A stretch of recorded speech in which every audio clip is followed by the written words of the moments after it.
So I am really too lazy to set up the lights and set up the camera and whatever. So I'm going to film this on my phone. And away we go.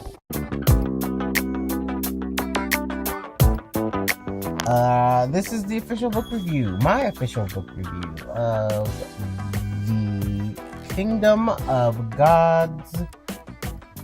This is book 3 in the Inheritance trilogy, and the author is N.K. Jemisin. She is a black woman. Thank you. So this book had me twisted for a couple days for several reasons. Overall, I loved the entire trilogy. This book would have been my least favorite, but still it was a good, I still recommend the read. For me, this book, and I think what authors try to do is do like a big, huge, epic last book, and this one felt like really repetitive on just a lot of the storytelling. Like a lot of times I was like, oh, okay, I get it. I know this part already. I have read this already. So after 2 books, you would probably want to do something different, and like you wouldn't have to have so much backstory in the 3rd book. What I really liked about this trilogy is that all the books deal with a different character as the protagonist. So it's not it's not a trilogy that has like the Hunger Games, it has the one character that is throughout all of the books. While there are several characters that appear in all the books, the protagonist and the main character is not the same person. The first 2 books had women as the protagonist. This has a male.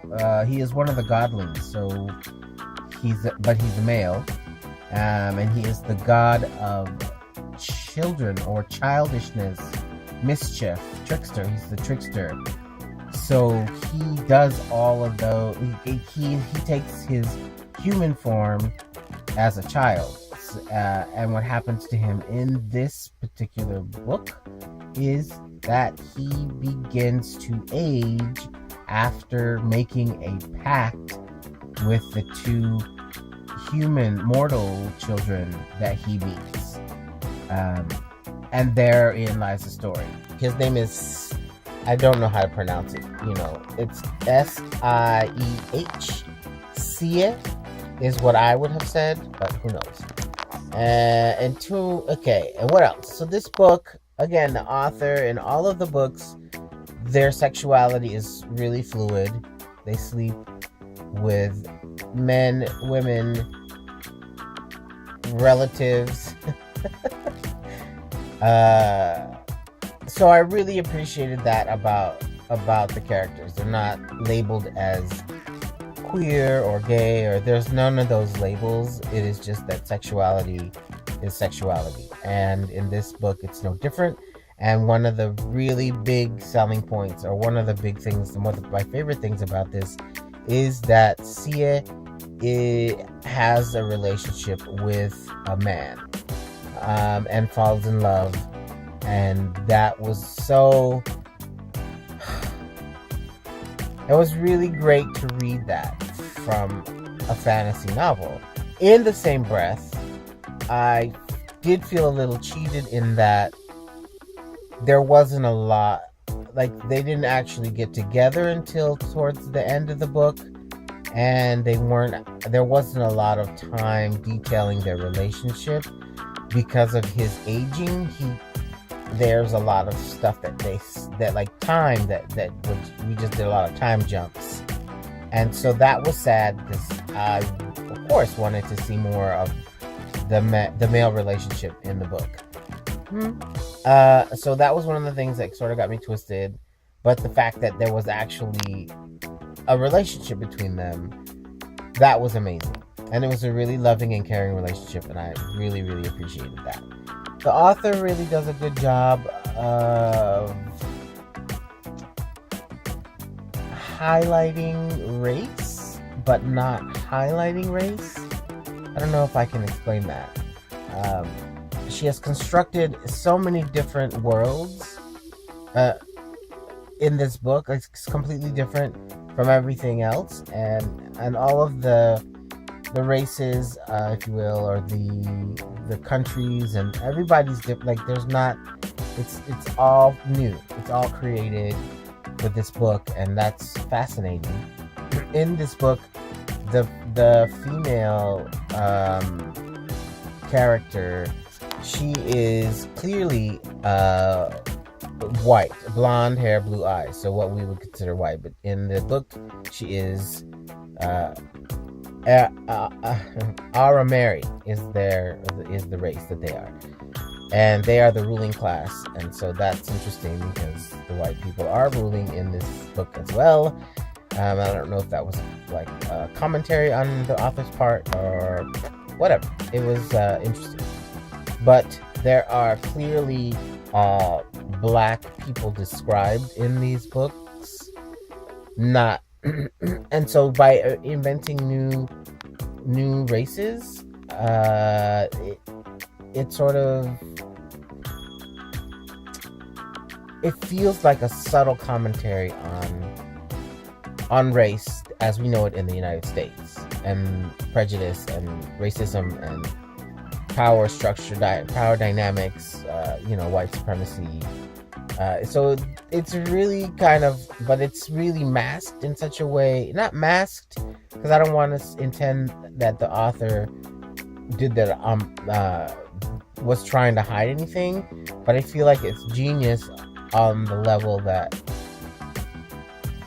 she talks about race and the racism and the power structures in the world without addressing them specifically for the US audience. Which, I don't know if she did that on purpose. If she did, super kudos. If she didn't, then I'm reading way too much into it. But that's what art is about. Sia is in all the books. He is one of the characters throughout that appears in all three of the books. So when I found out that this third book was going to be about him, or that he was the protagonist, I was not happy, because I felt like I would rather hear about some of the other characters that interested me more. But after reading it or getting into it, I really I love Sia. He was funny, and he was just really well written. I didn't expect it, so I will miss him.